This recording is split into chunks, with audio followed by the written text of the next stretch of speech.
Avis vascular centre మన దేశంలోనే the best varicose vein hospital.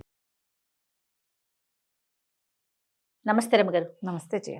రమగారు, ఇల్లు మారేటప్పుడు ఒక ఇంట్లో నుంచి ఇంకొక ఇంట్లోకి వెళ్ళేటప్పుడు ఏ ఏ వస్తువులు తీసుకెళ్ళాలి? కొన్ని వస్తువులు తీసుకెళ్ళాలి, కొన్ని వస్తువులు వదిలేయాలి, కొన్ని ముందే తీసుకెళ్ళాలి, కొత్త ఇంట్లోకి ముందుగానే కొన్ని వస్తువులు తీసుకెళ్ళాలి, ఇలాంటివి ఉంటాయి కదా.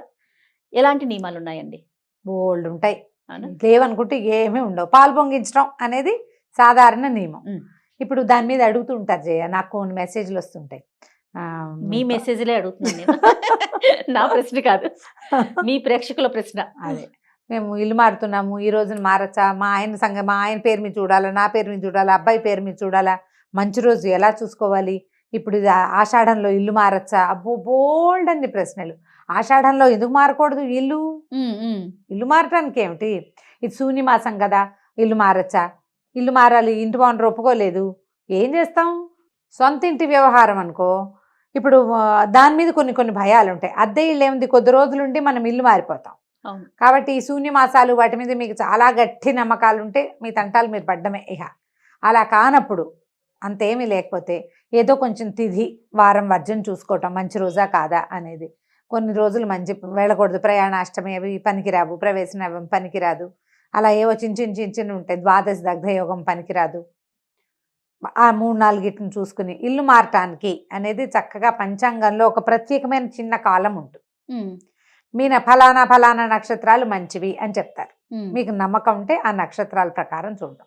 నమ్మకాలు లేవు, ఏం లేవు, సండే మీకు వీలైన రోజు, సెలవు రోజు, ఆ రోజున ఇల్లు చేంజ్ చేయటం మనకు వీలు.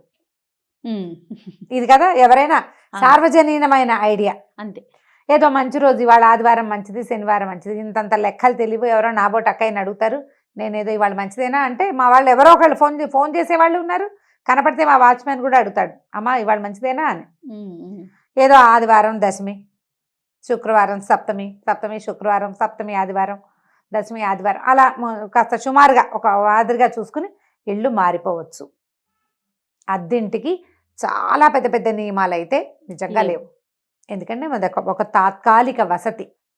దీని మీద ఒకవేళ మనకి తెలిసి తెలియక ఏదైనా తిథులు బాగుండక అలా అయినా కూడా ఇబ్బంది లేకుండా ఉండటం కోసమే మన వాళ్ళు ఈ పాలు పొంగించుకునే విధానాన్ని పెట్టారు. ఏ ఇండక్షనో స్టవ్వో పాలు గీళ్ళు పట్టుకెళ్ళి ఓ దేవుడి పటం పట్టుకెళ్ళి, అమ్మా నాన్న ఉంటే అమ్మా నాన్నలది మంది ఒక ఫ్యామిలీ ఫోటో పెట్టుకుని దేవుడి పటాలు పట్టుకెళ్ళి అక్కడ పెట్టుకోవటము. ఈ పాలు స్టవ్ వెలిగించి దండం పెట్టుకుని ఈ స్టవ్ వెలిగించటం, ఓ పాల గిన్నె పెట్టుకోవటం. ఆ గిన్నె పాలు పొంగినాక అయ్యో పొంగిపోతున్నాయి అనకూడదు, ఉఫ్ అని పోదకూడదు. పొంగాక ఆపేయండి. అది ఇట్లా పైకి ఇలా పొంగాక ఒక స్పూన్ పంచదార వేయండి, అది అణిగిపోతుంది. ఒక పొంగు రానిచ్చినా చాలు. మామూలుగా గృహప్రవేశాలప్పుడు 3 పొంగులు రానివ్వాలి.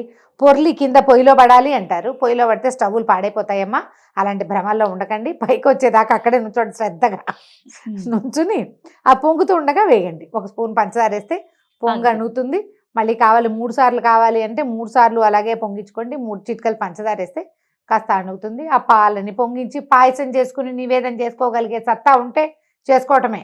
అంతే. అంత లేదనుకో, పంచదార వేసిన పాలని మనం పట్టుకెళ్ళిన దేవుడి పటం దగ్గర పెట్టుకుని సాధారణంగా మనం పూజ చేసే పటాలే కాకుండా శివ కుటుంబాన్ని ఉంచుకోవాలి ఎప్పుడు కూడా. శివుడు, పార్వతి, ఆయన నంది, ఆవిడ తాలూకు వాహనం లేకపోయినా ఆయన వాహనమే ఆవిడ వాహనం. తర్వాత వినాయకుడు, కుమారస్వామి, ఆయన ఎలిక, ఈయన నెమలి కూడా పక్కన కొంచెం కనపడుతూ ఉండేటట్టుగా అలాంటివి ఉంటాయి. లేదా ఒళ్ళో కూర్చున్నట్టుగా ఉండేటువంటి శివ పరివారాన్ని గనక మనతో ఉంచుకుంటే మన ఇంట్లో, మనం ఇలా ఇల్లు మారేటప్పుడు మిగిలిన దేవీ దేవతల్ని తీసుకెళ్ళలేకపోయినా శివ పరివారం ఉన్న ఫోటోని పట్టుకెళ్ళినా సరిపోతుంది. శివ పరివారాన్ని కనుక మనం ఇల్లు మారేటప్పుడు, ఏదైనా పిల్లలకు సంబంధించిన వ్యవహారాలప్పుడు కనుక మనతో ఉంచుకుంటే చాలా సమస్యలు తగ్గిపోతాయని చెప్తారు పెద్దవాళ్ళు. ఇంకా మన ఇంట్లో లలిత అమ్మవారు, లక్ష్మీదేవి ఉంటే వాళ్ళని కూడా తీసుకెళ్ళచ్చు. అయితే ఇలా కొత్త ఇల్లు గృహప్రవేశం చేసేటప్పుడు చీపుళ్ళు, చేటలు మొదట పట్టుకెళ్ళకూడదు. అవును. తుడుచుకోవడానికి ఏమైనా క్లాత్లు పట్టుకెళ్ళి కావాలంటే తుడుచుకోండి. ఆ గట్టు మీద నీళ్ళు జల్లి శుభ్రంగా తుడిచేసి, నీళ్ళు జల్లిలో బట్ట పెట్టి తుడిచి, ఓ చాక్ పీస్ పట్టుకెళ్తే దాంతో ముగ్గేసి, లేదా ఓ కాస్త ముగ్గు పిండి పట్టుకెళ్తే దాంతో ఓ ముగ్గేసుకుని దాని మీద స్టవ్ పెట్టుకుని ఉప్పు తీసుకెళ్ళరు. పాలు, పంచదార అవి తీసుకెళ్తారు. పొయ్యి తీసుకెళ్ళచ్చు. అక్కడికి వెళ్ళాక పొయ్యిలు పెట్టుకోలేం కాబట్టి ఈ పని చేయొచ్చు. అయితే అద్దె ఇల్లు జ్ఞాపకం పెట్టుకుని ఇల్లు మారేటప్పుడు మనం ఇల్లు మారుతున్నాం, ఆ ఇంట్లో నుంచి ఇంట్లోకి వస్తాం కదా, పాత చీపుర్లు, పాత చాటలు, చెప్పులు, పాత సామాన్లు, ఇంకా ఎప్పుడు ఈ ఇంట్లో కూడా యూజ్ కాకుండా ఆ ఇంటికి వెళ్ళినా యూజ్ కాని వస్తువులు ఏమైనా ఉంటే వాటిని ఇక్కడ వదిలిపెట్టేయండి. మనం వెళ్ళేటప్పుడు ఊడ్చి వెళ్ళకూడదని మనకు ఒక సిద్ధాంతం ఉంటుంది, చాలా మంది చెప్తారు మనమే శుభ్రం చేయకూడదని. కాకపోతే ఏ ఇల్లు అయినా మనం వదిలి వెళ్ళేటప్పుడు అలా మాస్టిగా ఇల్లు వదిలిపెడితే మన వాళ్ళు పెట్టే శాపనార్థాలన్నీ మన వెనకాల మన ఇంటికి నడిచి వచ్చేస్తాయి. మీరు ఊడవకూడదు, ఆ వాచ్మెన్కో పని మనిషికో ఎవరికో ఒకటి 100 రూపాయలు 100లో ఏం అవ్వటం లేదండి, ఎక్కువ 100 ఇవ్వాలి. ఓ 100 అనేది పాతకాలపు అలవాటుతో చెప్తున్నా. ఓ 500 1000 ఇచ్చి మేము వెళ్ళిపోయాక సాయంత్రం ఇల్లంతా క్లీన్ చేసి ఈ చెత్త అంతా బయట పారేసి ఇది అమ్మేసి అవతల పారే లేదా నువ్వు తీసుకో అని వదిలిపెట్టేయండి. పాత పేపర్లు వాటి నుంచి డబ్బులు తీసుకుందామని అనుకోబోకండి. ఇల్లు ఖాళీ చేసేటప్పుడు వాటితోటి మీకున్నది ఏదైనా చిన్న చిన్న శనిగ్రహాలు ఇబ్బంది సంబంధి వ్యవహారాలు ఉంటే కనుక నెగిటివ్ ఎనర్జీ వీటి నుంచి బయటకు వెళ్ళిపోతాయి. మీరు వెళ్తున్న ఇక్కడ ఏదో ప్రాబ్లం అయ్యో సమస్య అయ్యో వెళ్తున్నారు అనుకోండి, ఆ ప్రాబ్లమ్స్ ఇక్కడ కొంత మటుకు తీరతాయని భావించండి. పాత బట్టలు అవి తీసేయండి. ఇల్లు సర్దుకునేటప్పుడు మనం సామాన్లు ప్యాక్ చేసుకుంటాం కదా, అప్పుడే పగిలి బీటికి ఇచ్చిన కప్పులు కానీ గ్లాసులు కానీ బాటిల్స్ కానీ బొమ్మలు కానీ పట్టుకెళ్ళొద్దు. యూజ్ అండ్ త్రో డబ్బాలు ఉంటాయి, మనం ఆల్రెడీ హోటల్స్ నుంచి వచ్చేవన్నీ దాచిపెట్టుకున్నాం, మొత్తం దిబ్బల కొట్టండి వాటిని. అక్కడికి మళ్ళీకి వస్తాయి. మనకి ప్లాస్టిక్ సామాన్లకి ఏమీ కొదవలేదమ్మా, బాగా చెప్పారు. వాటిని బయట పారేయండి. ఇల్లు చేసేటప్పుడు సాధ్యమైనంత వాటిని రానివ్వకుండా చేస్తే మరీ మంచిది, రానియకుండా చేయలేము, కనీసం వారేయండి, ఓ పక్కన వారేయండి, ఎవరో ఒకళ్ళు వాడుకుంటారు, మనం పట్టుకెళ్ళొద్దు. చీపుళ్ళు గీపుళ్ళు పట్టుకెళ్ళబోకండి.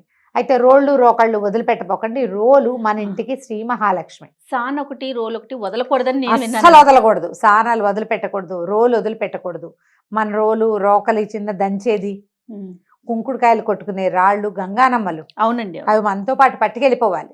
ఇవి మనతో పాటే ఉండాలి. మనకి నిత్యం సామాన్లు కదా, మనం వాడుకోము. పోనీ నువ్వు వాడుకోమనుకో, ఇది ఎందుకు ఇది నాకు అంటే ఎవరికైనా ఇచ్చి పాత ఇంట్లో చెత్తతో పాటు వదిలిపెట్టి వెళ్ళకండి, లక్ష్మిని వదిలిపెట్టినట్టు ఇచ్చేయండి ఎవరికైనా. మేము వాడుకోవట్లేదు ఆంటీ మీకు కావాలా అని పక్కింటి ఆంటీ నాబోటి వాళ్ళు ఎవరైనా ఉంటే రోడ్లో ఒకలి ఇచ్చేసేయండి.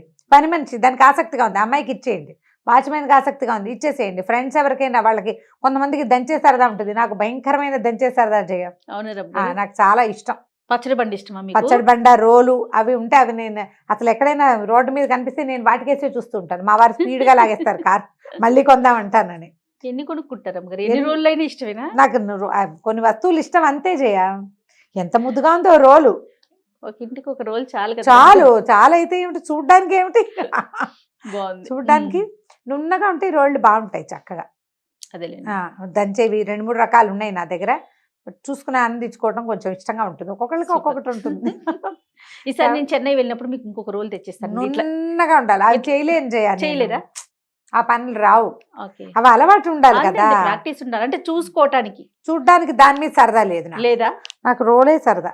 అంటే చిన్నప్పటి నుంచి వీటిని చూడటం వల్ల నాకు నున్నగా ఉన్న రోల్ చూస్తే ఆ ఇంటి వాళ్ళ పనితనం మీద ముచ్చటగా ఉంటుంది. నీకు అర్థమైందా? నువ్వు ఇందాక నుంచి నాకు పాయింట్ కాలేదు, నాకు తెలియలా. నీకు ఒక ఇంట్లో రోలు నున్నగా ఉందంటే వాళ్ళు రోజు వాడుతున్నారని అర్థం.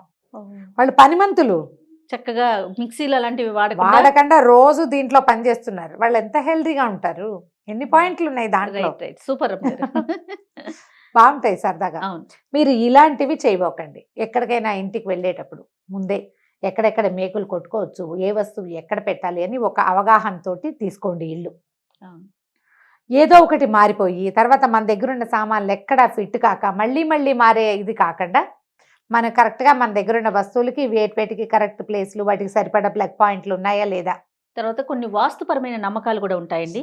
వన్స్ వెళ్ళిపోయిన తర్వాత ఒక 2-3 రోజుల్లోనే మళ్ళీ బాధ వస్తుంది. అయ్యో తప్పుగా చూసుకున్నామా, మళ్ళీ కరెక్ట్ గా చూసుకోలేదని. అవన్నీ కూడా ముందే చూసుకుంటే అద్దె తీసుకునేటప్పుడే ఇల్లు కొంచెం ఆలోచించుకుని ఇక్కడ ఈ వస్తువులు ఫిట్ అవుతాయి, ఇక్కడ ప్లగ్ పాయింట్లు కావాలి, ఇక్కడ వాస్తు సరిగా లేదు, ఈ పాయింట్ మనకి సెట్ కాదు, ఈ దిక్కు నాకు సూట్ అవుతుందా అవదా. నాకు అంటే ఆడవాళ్ళకి అనుకోద్దమ్మా, ఎప్పుడు కూడా యజమాని భర్త హస్బెండ్, ఒకవేళ మీరే ఎర్నింగ్ పర్సన్ అయినప్పటికీ కూడా ఇంటి పేరుది అతనిదే గోత్రం, అతనిదే ఇంటి పేరు నడుస్తుంది కాబట్టి భర్తలకే చూసుకోవాలి. దీని మీద ఎటువంటి వాదోపవాదాలకి తావులేదు. ఇది తప్పదు, అంతే, ఇది తప్పదు. సో ఇలా చూసుకొని పిల్లలకి వేరే వాస్తు, మీకు వేరే వాస్తు ఉండదు. ఒకవేళ అక్కడ ఆ ఇంట్లోకి వెళ్ళాక పిల్లలకి ఏదైనా ప్రాబ్లమ్స్ అయినాయని మీకు అనిపిస్తే కనుక ఇంట్లో ఏమైనా గ్రీన్ ఎక్కడ ఏ కార్నర్ బాగుండలేదు అనిపిస్తే అక్కడ ఆకుపచ్చటి మొక్కలు ఏమైనా పెంచుకోండి. తప్పనిసరి అర్జెంటుగా వెళ్ళిపోవాల్సి వస్తుంది, ఏదో ఒక ఇల్లు తీసుకుంటాం, దాంట్లో వాస్తుపరమైన ఇబ్బందులు ఉంటే అక్కడ ఒక దేవతా ప్రతిమని పెట్టుకోవటము, ఒక పటం పెట్టుకోవటము, ఒక చిన్న మొక్క పెట్టుకోవటము, ఒక చక్క బిందె ఇత్తడి బిందె పెట్టి దాని నిండా నీళ్లు నింపి పెట్టడము, తరచుగా నీళ్లు మార్చేస్తూ అలా కూడా పెట్టుకోవచ్చు. పూర్ణ కుంభం నిండు కుండతో నీళ్లు, మట్టిది కాకుండా ఇత్తడి అలాంటి పాత్ర ఏదైనా కూడా అలా పెట్టుకోవచ్చు. గిన్నె కాదు, నోరు తెరుచుకుని ఉండకూడదు, ఇట్లా చెంబులా ఉండాలన్నమాట, మూతి చిన్నది ఉండాలి. మూతి చిన్నది ఉండాలి. అలా పెట్టుకుంటే కనుక ఇలాంటి సమస్యలు కొంచెం తగ్గుముఖం పడతాయి. ఇల్లు మారేటప్పుడు మీకు కావాల్సిన చెక్ లిస్ట్ ఒకసారి పెట్టుకోండి. ఇల్లు మీకు ఎలా కావాలి, మీరు చూసుకున్న ఇల్లు ఈ చెక్ లిస్ట్ని మీట్ అవుతుందో లేదో, 80% మీట్ అయితే మూవ్ అవ్వచ్చు, అంతే. దాని ప్రకారం చేయండి. ర్యాండమ్గా ఏదో ఒకటి వెతికేసి వెళ్ళిపోవద్దు. వచ్చిన తర్వాత రకరకాల సమస్యలు వచ్చి చీదరగా ఉంటాయి. పూట పూట ఇళ్ళు మారటాలు కూడా చాలా ఖర్చుదారీ వ్యవహారంగా ఉంది. ఇంకా మనం చాలా అదృష్టవంతులం, మన ఏరియాస్లో అంత ఎక్కువ ఖరీదులు లేవు. అంటే సంవత్సరం రెంట్ ముందే ఇచ్చేయాలి ఆ గోళలు లేవు. ఈ కర్ణాటక ఆ సైడ్ అంతా 15 నెలల రెంట్లు ఇవ్వటాలు. చెన్నైలో కూడా అంతే, చెన్నై కూడా చెన్నై బెంగళూరు ముందు వెళ్ళేటప్పుడు ఇల్లు మొత్తం వెళ్ళేసి వేసి ఇవ్వాలి, క్లీన్ చేసి ఇవ్వాలి. చాలా ఉన్నాయి, పోలీస్ కేసులు అయిపోతాయట, చాలా గందరగోళం అక్కడ. మనకు అలా లేదు. కానీ కాకపోతే మీరు ఒకటి జ్ఞాపకం పెట్టుకోండి, మనం ఒక ఇంట్లో నుంచి ఇంకో ఇంట్లోకి మారాం, ఈ ఇల్లు మనది కాదు అనే భావంతో ఇష్టారాజ్యంగా గీతలు కొట్టేయటము, మేకులు కొట్టేయటము, ఇల్లు పాడు చేయటము, శుభ్రంగా ఉంచుకోకపోవటము, ఇలాంటి ప్రవర్తన మాత్రం చేయబోకండి. ఎందుకంటే ఎప్పుడో ఒకప్పుడు జీవితంలో మీకు కూడా సొంత గూడు ఏర్పడాలి. ఒక సొంత గూడు ఏర్పడాలని ప్రతి మనిషి కోరుకుంటాడు. ప్రతి గృహస్థు, ప్రతి ఇంటి వాడికి ఓన్ ప్లేస్ కావాలనే ఉంటుంది.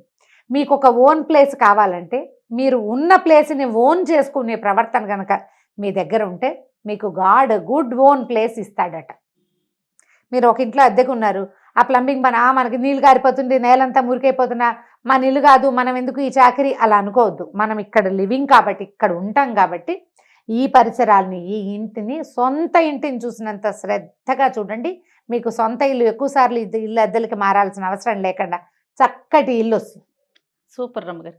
ఈ ఐడియా టాపిక్ లో వ్యాలిడ్ పాయింట్ నాకు బాగా నచ్చిన, కనెక్ట్ అయిన పాయింట్ అన్నమాట. 100% అద్దెకున్నాం కాబట్టి ఎలా ఉంటే ఏమైంది, ఇల్లు మందా, అలాంటి భావాల్లోకి వెళ్ళదు. మనం ఎక్కడుంటే అదే మన ఇల్లు. పక్షులు గూళ్ళని ఎట్లా అల్లుకుంటాయి, ఒక పిల్లలు పెరగంగానే వదిలేస్తాయి.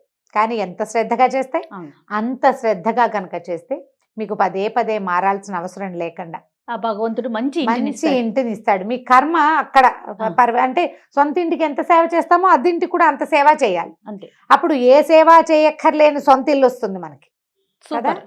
బాగా చక్కగా శ్రద్ధగా ఒక చెక్ లిస్ట్ చేసుకోండి. దీన్ని బట్టి లిస్ట్ మీట్ అయితే ప్లాన్ చేసుకుని ఇల్లు మారిపోండి. కాస్త మంచి రోజు సుమారుగా చూసుకోండి. కుదరకపోతే ఓ దేవుడి పటం పెట్టుకోండి. సూపర్ రమ్మ గారు. నమస్తే. నమస్తే.